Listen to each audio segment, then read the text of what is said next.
रहे हैं world news today. मैं खुशबू। राजधानी लखनऊ से दिल दहला देने वाली घटना सामने आई है, जहां 10वीं कक्षा की छात्र ने अपनी मां को लाइसेंसी हथियार उठाकर गोलियों से भून देता है और 3 दिन तक शव को अपने पास रखता है। वहीं अपनी बहन को डरा धमका कर रखता है और शव की दुर्गंध उठने पर सेना में तैनात पिता को झूठी कहानी के जरिए सूचना देता है। देखिए हमारी खास रिपोर्ट।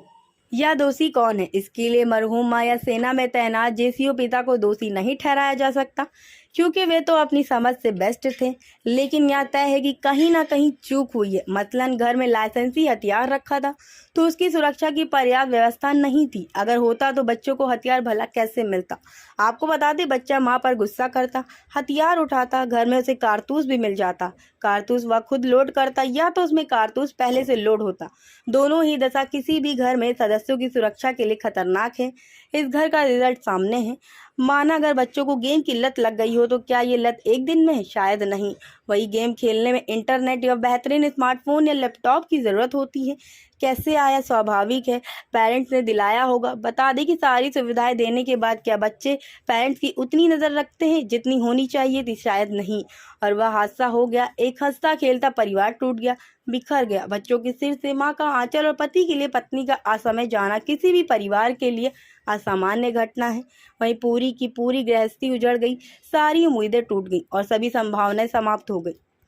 मैं सभी माँ को नमन करती हूँ और पिता के प्रति विनम्र भाव को रखते हुए कहना चाहती हूँ कि अपने बच्चों को सारी सुविधाएं देने के साथ साथ कुछ समय निकाल कर बच्चों के साथ समय देना चाहिए। एक बुजुर्ग की भांति बच्चों से भी समय समय पूछते रहना चाहिए कि सब ठीक चल रहा है। बच्चों को कभी फ्री नहीं छोड़ना चाहिए।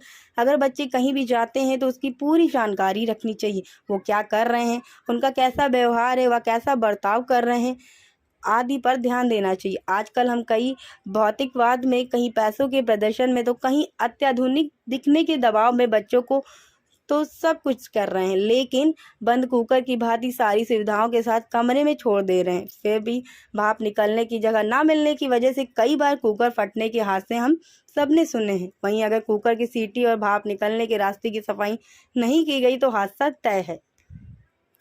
आपको बता दें, बच्चों को सारी सुविधाएं हैं, लेकिन उन्हें कमरे रूपी कुकर में ना छोड़े। वहीं कढ़ाई में सब्जी की तर्ज पर बचपन को पकने दें, उन पर नजरें रखें। उस कमरे में अनिवार्य रूप से जहां बच्चा सोता है, पढ़ाई की जगह ज़रूर विजिट करें। समय समय पर बस्ता, अलमारी, बिस्तर की जांच पड़ताल भी करते रहें और सबसे अहम बात यह कि बच्चों के साथ समय ज़रूर गुजारें।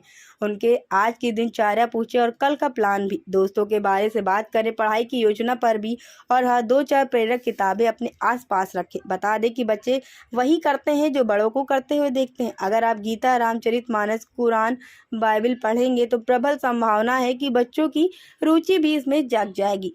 अगर स्वामी विवेकानंद, स्वामी रामकृष्ण परमहंस जैसी हस्तियों को पढ़ेंगे तो संभव है कि आपके बच्चे भी उन्हें पढ़ना शुरू कर देंगे।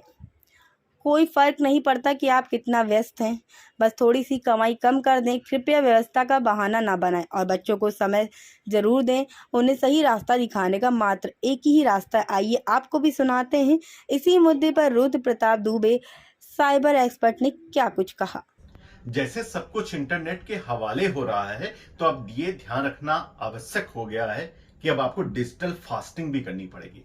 खासकर बच्चों को मोबाइल से थोड़ा दूर रखने की आदत डलवाइए। डिजिटल हाइजीन और डिजिटल फास्टिंग, ये दो वर्ड हैं जिन्हें अभिभावकों को रट लेना चाहिए, और न केवल रट लेना चाहिए बल्कि अपने बच्चों को सिखाना चाहिए। और वहीं से ही क्यों शुरुआत करें, सरकार भी जिम्मेदारी उठाए। एआई पे इतने दिनों से बात हो रही है, आर्टिफिशियल इंटेलिजेंस को पाठ्यक्रम में शामिल करने की, लेकिन सरकार अभी तक नहीं कर पाई है। ये भारत में हालत हो गई है कि बंदर के हाथ में उस्तूरा जैसी। हर कोई इंटरनेट को इस्तेमाल कर रहा है।